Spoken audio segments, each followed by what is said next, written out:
Welcome to another LinkedIn Live with Well Workplaces, and today I have the absolute pleasure of speaking with the CEO of PUML, Damien King. Can I call you Damo? Hey, how you going, mate? Yeah, I'm going great, mate. Thanks very much for having me. It's great to be on Well Workplaces.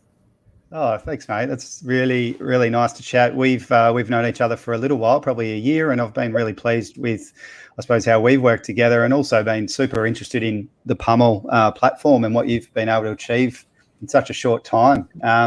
What the real purpose of today and doing this live, and also by sharing the content at a later date, is to really, I suppose, share the PUML story, and also to introduce what you do with PUML, but also your general background as a CTO across a number of companies by the looks of it. So, yeah, Damien, can you tell us a little bit about yourself, mate? What's your background, and how have you ended up basically in getting into corporate wellness? Yeah, well, it's definitely not in wellness. My background's engineering, technology. So yeah, started out many years ago developing websites, and then eventually into app development. And interestingly, I spent about 10 years in a large corporate Virgin Media in the UK, and actually spent a lot of time in video and mobile and things like that. So yeah, definitely not health and wellness, but I suppose my story sort of gathers momentum when we start talking about startups. So I'm a startup founder, and yeah, I love obviously that hustling. And my first startup that I did officially was in the UK, and that's where I suppose my fitness started to kick off. So yeah, ultimately, I was quite young and pretty healthy at the time, but working a full day job, quite high pressure, and then obviously coming home and coding till late in the night, drinking Red Bull, Jägermeisters and things like that. Is fine for the first 12 months, but then, yeah, 2 years in of doing both, I started to see my sort of health degradate. And that's, I suppose, been my first connection with health and well-being. And it was sort of at that time when I had high visceral fat, skinny fat man, sort of Yep. that I started to think about health and well-being a little bit more, taking it more seriously. And I always wanted to sort of circle back to the idea of the platform that we'll get to, I suppose. Definitely engineering background, a lot of IT innovative stuff, but due to my journey, I've sort of led me to health and well-being. Yeah, well, what a story. I didn't know that. That's awesome. So you were literally coding through the night, drinking Red Bull, Diet Coke, etc., just to stay awake and get things done, I'm assuming. Yeah, exactly. Yeah.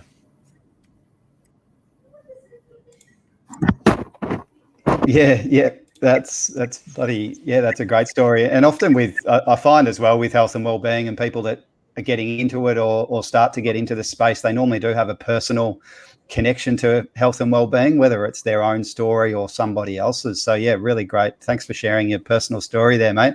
What does well-being mean to you, Damien? Well, yeah, to me, it's obviously got to do with your general sort of feeling overall. So it's obviously not one particular thing. So there's obviously the physical health and the mental health, but yeah, I really relate it back to having everything in its own place, and having sort of that strong support structure. And to me, it's like I suppose similar to contentment, where if you gain that security level of, like, there's a certain level, a little bit of financial security, you get to a certain level, and then above that, if you can find contentment, then that's really what well-being is. So it's important, I think, as a founder to keep physically and mentally healthy, because you're just constantly getting pulled in different directions. You're always short on time. And so, yeah, it's something you've got to constantly put into practice. And I suppose this company that we'll talk about is one of the reasons why I think, it's going to be so important today, not only for founders, but for all people working for sort of large or small organizations that are just simply so busy at the moment. Yeah. Yeah. Oh, that's great, mate. You've covered that off nicely, and it is a holistic meaning, and the way you've described it there makes a lot of sense. I'd love you to talk about PUML. And is that how you would say the name? What do the letters stand for? Does it have a hidden meaning? I'm wondering. Yeah, it's actually an acronym. So it's PUML, and our Europeans say PUML, which I quite like, but our Aussies tend to say PUML. But it stands for units and movement levels. So our platform obviously gamifies corporate wellbeing, and we'll talk about sort of what it does a little bit later. But the underlying purpose of that acronym has got to do with your data. So personal units, units of data that you've supplied to us. So that could be going for a walk, it could be your daily steps, it could be your heart rate. And then the movement levels are like the intensity level of that particular movement. So one of our objectives, which is not necessarily the core objective right now, but one of our objectives is every single person should own their own data, not someone else. Your health data is your most valuable data. And you should have full control over it. And you should also potentially earn revenue for that data. So data is a big part of our platform. In the future, on our roadmap, we're looking at using AI and machine learning for predictive diagnosis of lifestyle diseases, where you could walk into your clinician and be able to show your digital health record that has a huge apparel of health data over the last 5 years, and that data is super valuable to you as someone trying to be healthy, but also to insurance companies and other companies that you might want to sell it to. So anyway, that's the name, PUML, Better Health. Oh, that's great. Yeah, I didn't know that. I love the European version of that too. It sounds so much less bogan than PUML, as I put it to you there. Yeah. Now, Damien.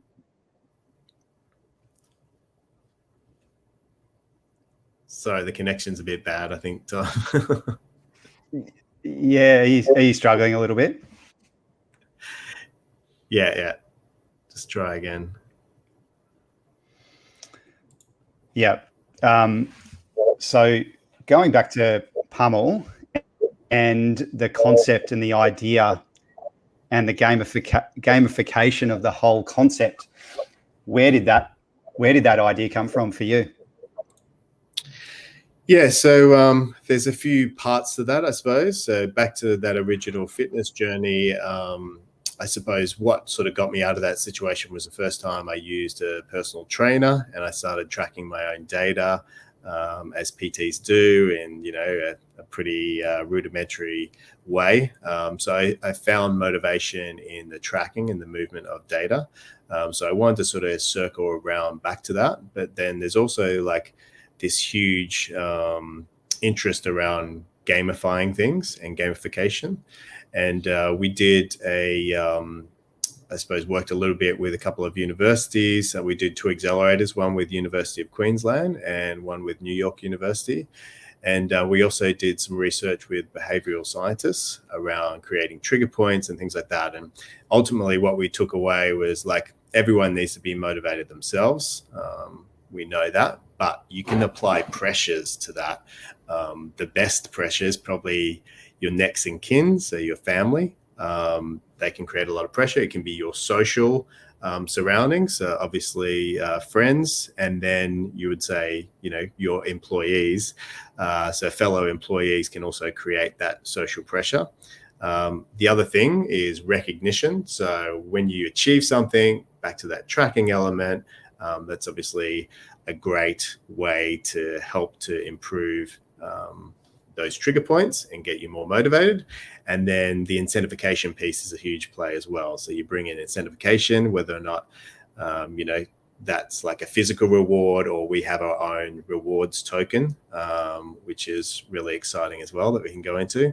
And then finally, purpose. So when you bring in purpose and you integrate with a charity as well, then these 4 mechanisms work so well together. And ultimately, that's what our entire platform has been built around, those mechanisms, to make sure you can engage staff physically, socially, and mentally and get them more, I suppose, active and engaged than our incumbents or older products that don't use technology and innovation like we do. Yeah, beautiful. Gamification is a word that gets thrown around actually a lot, doesn't it? And I think the way you described it there makes a lot of sense. You've called it pressures. I think I've previously heard it as like behavioural nudges, or nudging people in the right direction to achieve a healthy behaviour. And the other point you mentioned, which was really good, was the whether that's your partner being a supportive person or somebody who actually helped you, push your own fitness journey along. I suppose in a workplace, it's really your colleagues as well, or having, there's a lot of stuff, a lot of research that has gone into workplaces, and having a best friend at work is probably one of the best things for employee engagement. So having someone that you really connect with really keeps you there. So if you kind of imagine that best friend starts working out or starts doing maybe a PUML challenge of some sort, it's clearly going to link in with, having that ripple effect to that person. And then that'll also create further knock-on effects through the team, the organization, and then maybe even the families as well when they go home.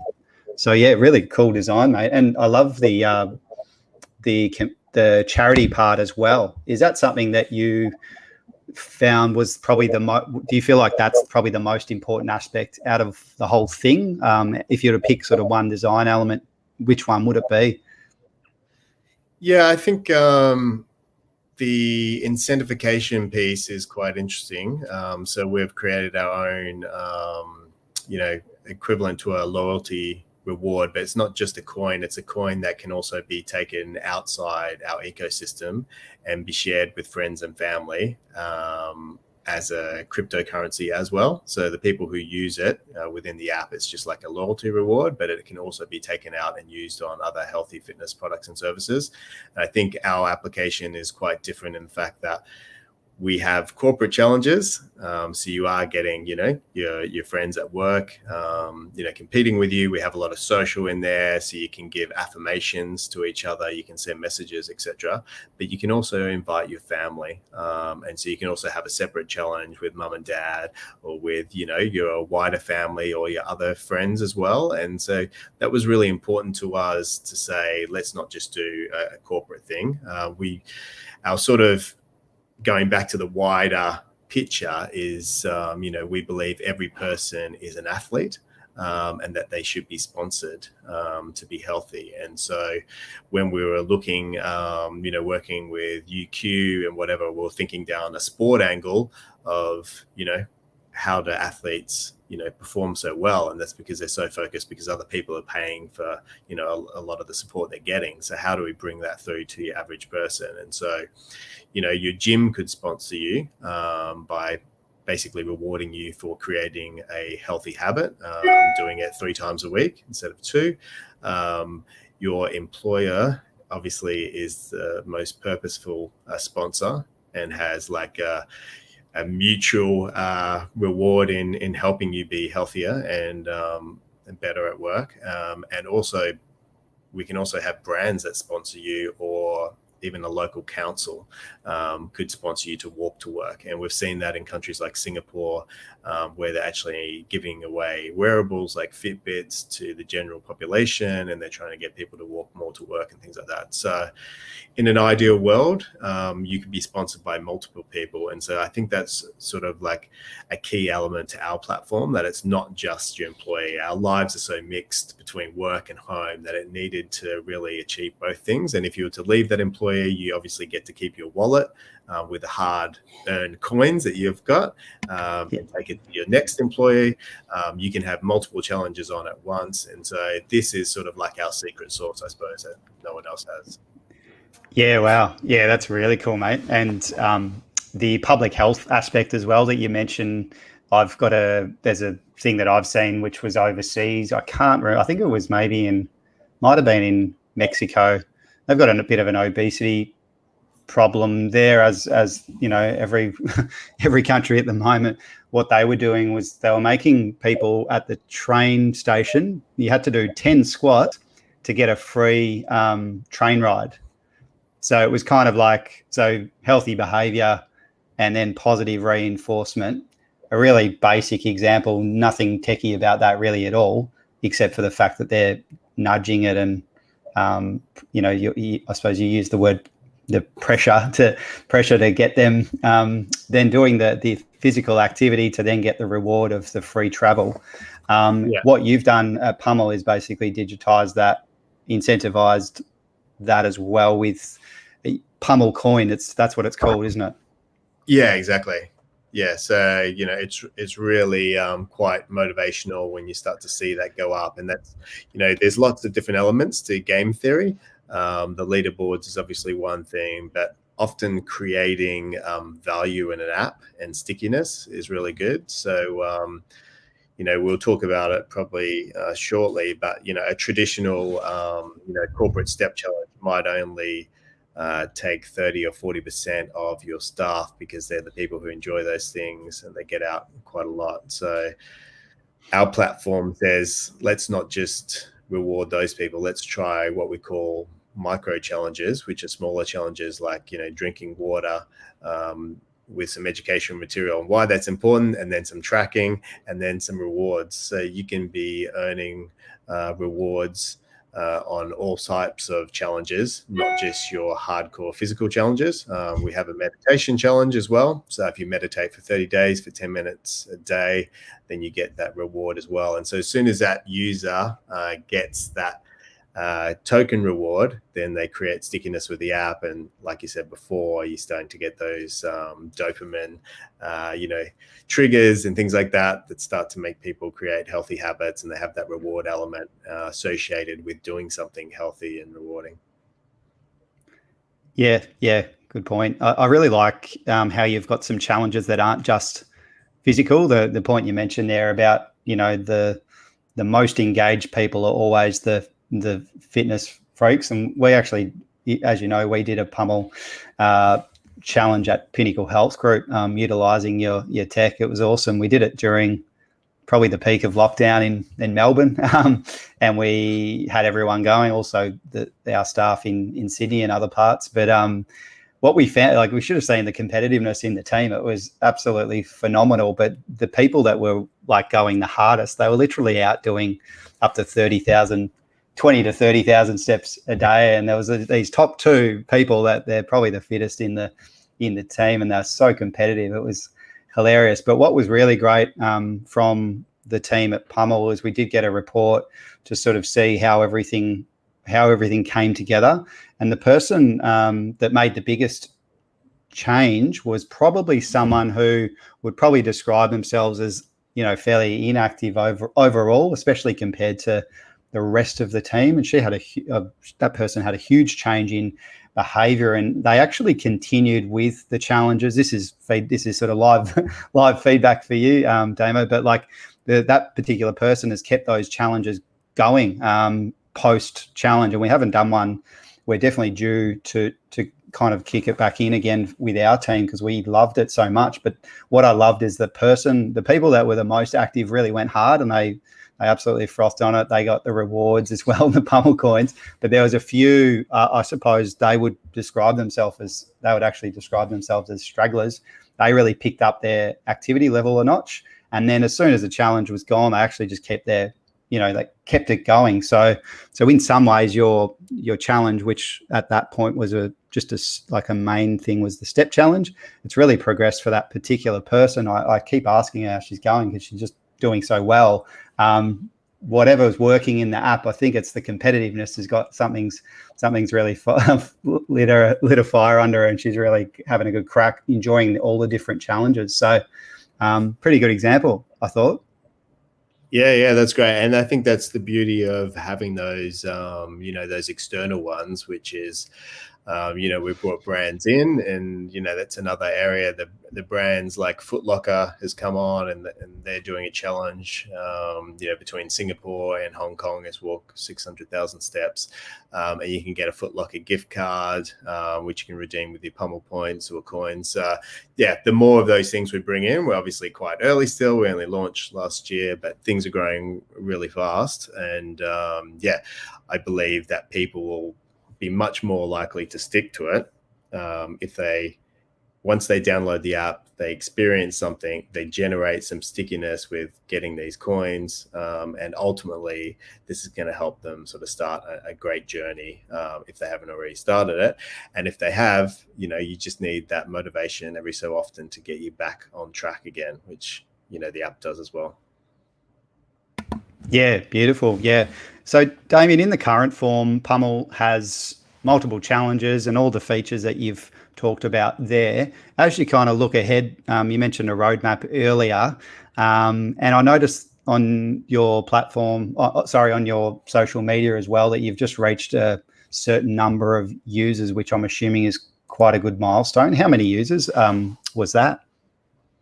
So we had like a huge growth in the start of this year, and that's basically because our consumer app went a little bit viral in Asia. But yeah, we hit over 100,000 users last month, which is a nice sort of number to get on. And we've sort of had to slow that down because of trying to scale it and provide enough support for those users.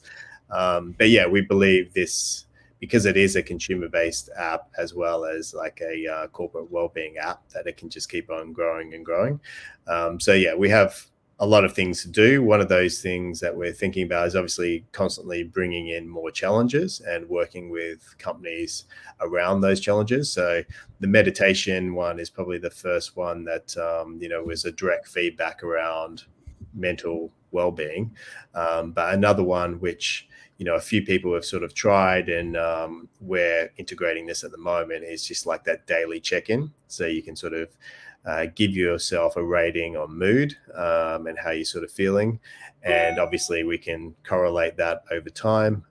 We do have a psychologist who's helping us sort of track some of that stuff, so that you could put some trigger points in there, which is if you're feeling, if you're marking yourself down for a certain number of days, do you start to pose some interesting behavioral science questions of like, does this always happen to you, or what's sort of going on? So that's one that we're sort of working on at the moment, which we believe will be really valuable for people themselves, just to track their mood. So the challenge again would be tracking your mood for 30 days, but if they stick to it, and if we apply a reward to it, so you get like, 1 coin every time you do it, then we can incentivize that behavior, and people can get in the habit of reporting on the actual mental health, as well as having all this amazing health data around their physical health as well.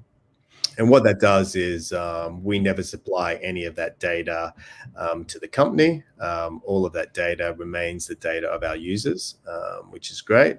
But we do supply trend data, so you can see like within a workforce, what people's general, health is like, and their well-being. We have surveys throughout the app and at the start of the end, and that's where I think you were talking before, Tom, about some of that feedback.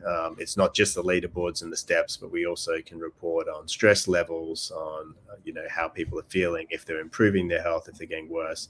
And each new challenge that we add will have new metrics that we can bring in and make that data more richer to the employer to see, are the benefits that they're providing working? Can they incentivize, etc. So, one of those gym check-in ones is a good example that can be used just with a QR code, and we're talking with a company to integrate with something like Parkrun.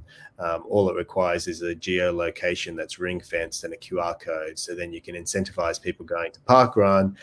When we get our boot camps running for companies again, you could give the boot camp instructor a QR code, so you can incentivize that as well. So all of this data will be hopefully bring together, and where a HR person maybe used 4 or 5 systems in the past, they can just use our platform and get this really rich data and be able to report back to show the improvement that the team is having.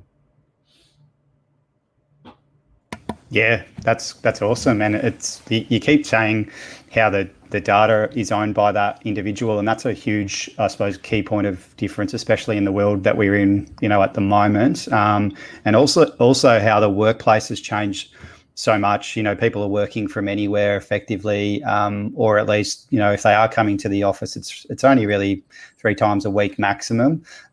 So these, how corporate wellness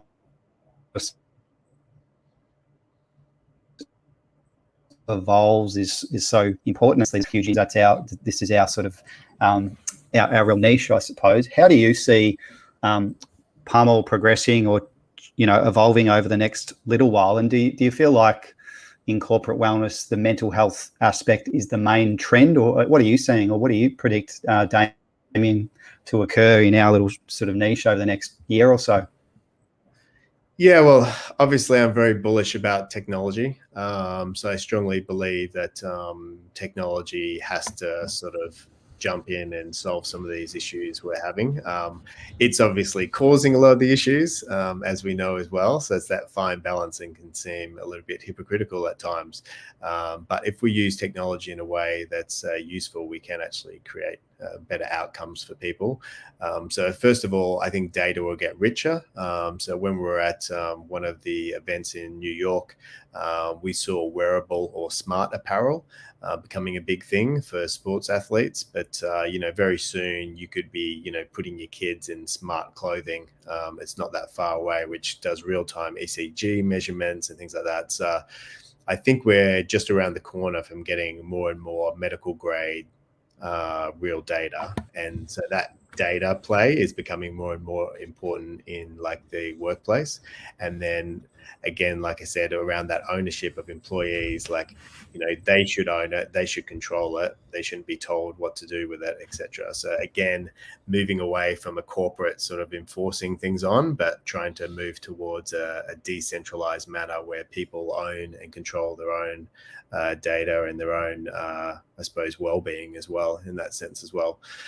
So the tech is definitely quite interesting. I think there'll be a lot more strength in that as we go up and we use predictive diagnosis and machine learning and running over on that type of thing. But obviously right now, when we look around, we're seeing lots of trends. We're seeing internet should be increasing, although Tom, yours isn't today, but, we're about to bring in 5G. We've got our kids, starting to use things like AR and VR. These things will become more mainstream. People will move less. The sedentary lifestyle is obviously becoming even stronger through COVID, the loneliness epidemic as well, people, being isolated. So can we use technology to engage people to bring back those conversations that you're not having is obviously an important place. And then can we sort of create challenges that are having an impact on mental health? And, we're so early that we don't know. We don't really know the outcome of doing a meditation challenge, but education's a big piece. And at least using our platform, you can give exposure to people about what meditation's like, what's a mantra like. A mantra might work for one person or like some sort of affirmation thing, but it might not for another. So we're really excited about, putting some of these things out into the ecosystem and seeing how it sort of, responds and the effectiveness that each one has. But yeah, using technology to solve it is definitely the angle that we're coming from. Yeah, that makes sense, mate. And technology, I suppose, what it does do is provides accessibility to things. We've done on our, in our business, we've done a lot of online activity. Previously, very much service provider, business or bricks and mortar with clinics and lots of clinical staff. So we obviously had to reinvent ourselves using various online modalities. And one of those was simply, getting our practitioners teaching online classes. One thing that seems like it's absolutely nothing, and it kind of, the practicality of getting on Zoom and doing a fitness class on there, seems really basic. However, what we've had is some strong feedback from our clients that, prior to having the opportunity to dial into a class where they were fairly, they couldn't see their colleagues. It was just, from their perspective, it was just them and the instructor. They felt like it was a great experience because it felt like it was one-on-one and it was kind of private as well in some ways. And so we've had examples where clients have online or seen our instructors or practitioners online through COVID and through the corporate wellness programs. And then that's nudged them into actually eventually coming in to see us on site, to then see that practitioner and join a group because they've built confidence. And I suppose the point of that story is because technology actually solved that problem for that person, which was inactive, maybe scared to go to the gym, or, you know, fearful or whatever it might be. Easy access, got it done, and has built some capacity and confidence through that journey. So your solution's way better than that, but you're using technology to create like an accessible meditation, trialing meditation as a challenge. That's really cool, because most blokes, especially, they're like, meditation, I'm not doing that shit. That's just too weird. You know, that's too weird, or it's too alternative. I'm a bloke, whatever. Being able to do that through maybe a company sponsored thing, or even if you found it as a consumer on an app or whatever, giving it a crack. You don't have to tell anyone. It's just you and the challenge, and then you're getting prompt along the way. Yeah, definitely. Yeah. So that story resonates with us because that is the idea of helping to improve the engagement levels. So like I said before, you might get 30-40% with your traditional step challenge, but you're missing out on 60%. So can you do a whole foods challenge, which people can feel comfortable about, where they sort of work through themselves, they achieve that. But as soon as they've got their goal, they've got their coin, they might be more likely then to come back and do a step challenge or a more physical, challenge in the future. So yeah, I think that's really exciting. And it's, as you said before, it's, trying to engage the people that wouldn't normally be engaged with some of these things, using technology. Ours is all in the app, so you don't have to download another app. You can do the meditation challenge in there. It doesn't have any weird sort of stuff in there that you have to sit through. One thing we do have, which is quite cool as well, is every challenge can now have its own video. So we just had a company launch last month, and the CEO recorded a video so he can talk about, why they're doing the challenge, what it means to them, the purpose, the charity, etc. So that's really useful as well. So it's not just the challenge, you're also getting that education piece, which can be really bespoke to your business and, what's important to your goals, etc., as well as informational, talking about on the sleep challenge, why it is actually important to get REM sleep as opposed to just standard sleep and things like that. Yeah. Wow, Damien. Well, it's great. It's a really great story of PUML, and especially your experience across founding so many different, businesses. This one's got so much potential, so many legs, I suppose. And it's been great chatting with you today and learning your story about your health and wellbeing, kind of, you start up grinding away, going maybe too hard, too fast, and then getting your health and wellbeing sorted, and then creating this, mate. It's such an amazing app, so much to it as well. So really, thanks so much for explaining how it all works. Damo, if someone wanted to get in touch with you regards to, PUML, or to hear more about your story, what's the best place to go to reach out? Yeah, you can get us on most of the socials, LinkedIn. I'm pretty accessible there. Twitter, obviously on our website, which is just PUML.io. So a nice 4-letter domain, which is another good one for having a name like PUML. I love it. Thanks so much, mate. I'll really looking forward to reaching out to you guys again to set up our next challenge. But I'd highly recommend that if anyone who wants to, from the workplace perspective, wants to get in touch with PUML to tee up a corporate challenge, get involved, get in touch with the team at PUML. Thanks, Damien. Cheers, mate. No worries. Thanks for having me, Tom. It was great to chat. Cheers, mate. Bye. Bye. Cheers.